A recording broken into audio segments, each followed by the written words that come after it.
日本の財政規模は36兆円増えたよねと言っても、そのうち24兆円は社会保障、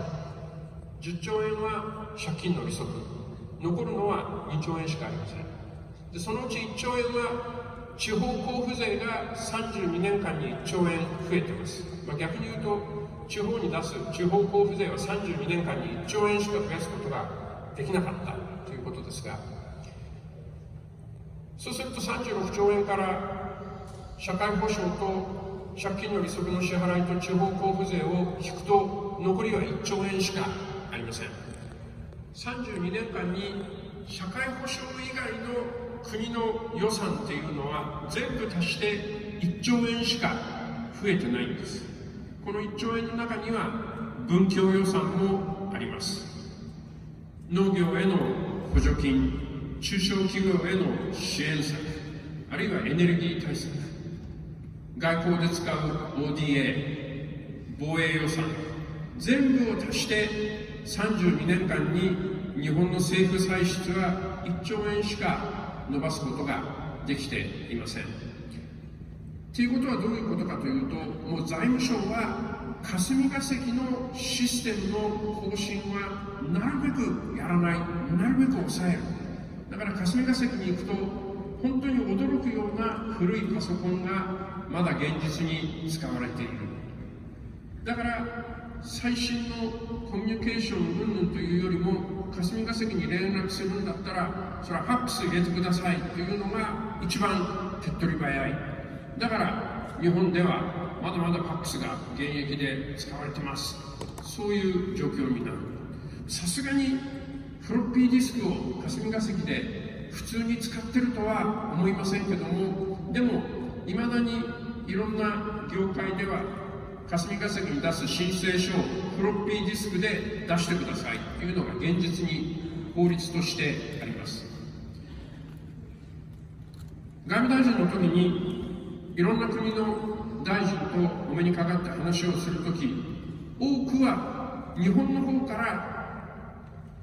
あなたの国の経済の発展のために我々は援助をする用意がありますよ、必要なことを言ってきてください、できる限りの支援を日本はする用意がありますというのが外務大臣の仕事でした。それがデジタル大臣になっていろんな国のカウンターパートと会談をすると必ず言われるのが、我が国は日本の遅れたデジタル化を前に進めるための支援をする用意がある。日本の必要としている援助を何でも言ってきてくれ、日本に援助をしてあげる用意があるから、場合によったら人を出してもいいし、日本から人を受け入れてもいいぞと言われるようになりました。これはアメリカやヨーロッパだけでなく、アジアや中近東、アフリカの国々と話をしても、日本のデジタル化を応援するからね、必要なことは何でも言ってね、そう言われるようになりました。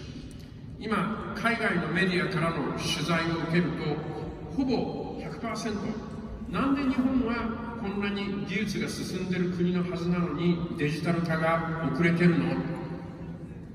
答えは、一つは霞が関がデジタル化を進める余裕がなかったから、そして霞が関をやっぱり中心に日本の経済が回っていて、霞が関の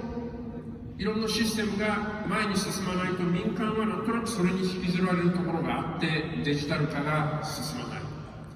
もう一つはデジタル化をする人材が圧倒的に足りません。圧倒的に足りません。政府にはデジタル化ができる人間がほとんどいなかったから、システムを導入するときにはどんどん外注をしなきゃいけない。民間もそうです。経済界もデジタル化に必要な人材は IT ベンダーと言われるところに集中してしまって、普通の企業にはそういう人材がほとんどいなかった。だからアメリカやヨーロッパではデジタル化の投資をするときに、自分たちのビジネスモデルをデジタル技術でビジネスモデルそのものを変えていこうという投資をやった。でも日本では自力でデジタル化をすることができないから、自分のビジネスモデルをどう変えるかというところまで議論ができない。結局外部にそれを発注すると、外部はそれぞれの企業がやっているビジネスをよく理解していないから、デジタル化でビジネスモデルを変えましょうという提案までは行き着かず、じゃあコンピューター入れてコストカットしましょうという程度になってしまった。結果としてビジネスモデルをどんどん変えていった諸外国と、なんとなくデジタル化でコストカットかなと言ってた日本と大きな差がついてしまった。今アメリカの大学のカリキュラムを見ると、もう文学専攻、哲学専攻でもコンピューターサイエンスを必修で取らないと卒業ができない、単位をもらえない、資格をもらえない、そういう状況になっています。じゃあ日本の教育はどうなのかと言って日本の教育を見ると、おそらく20世紀と比べて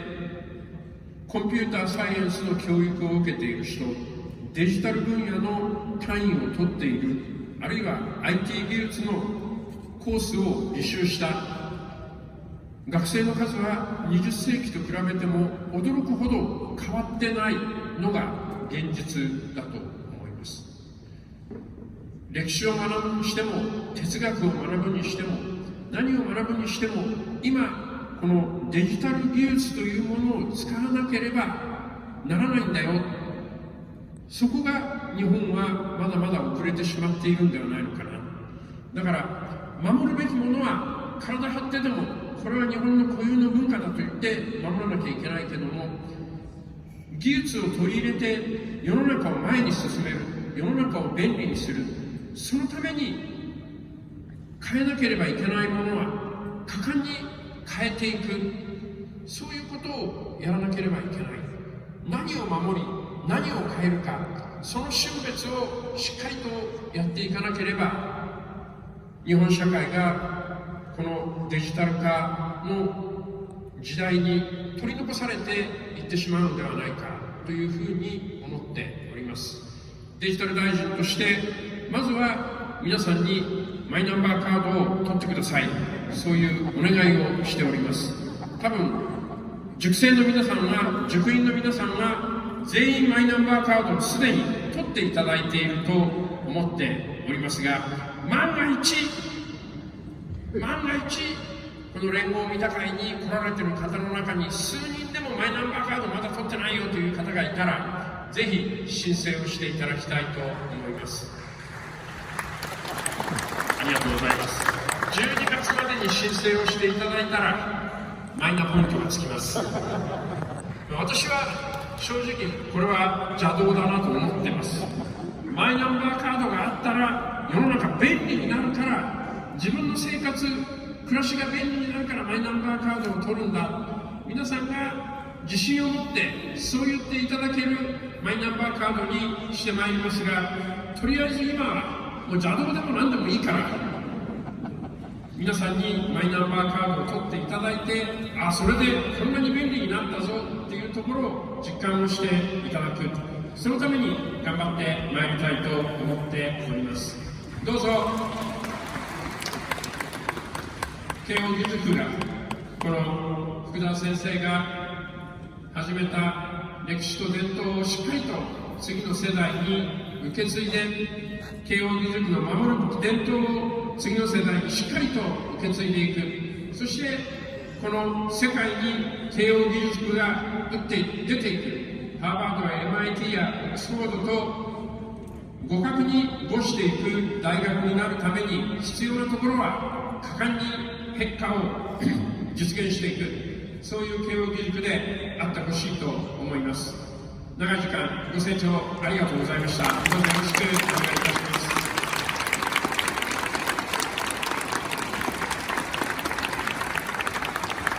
河野大臣、ありがとうございました。以上で第1部特別講演を終了させていただきます。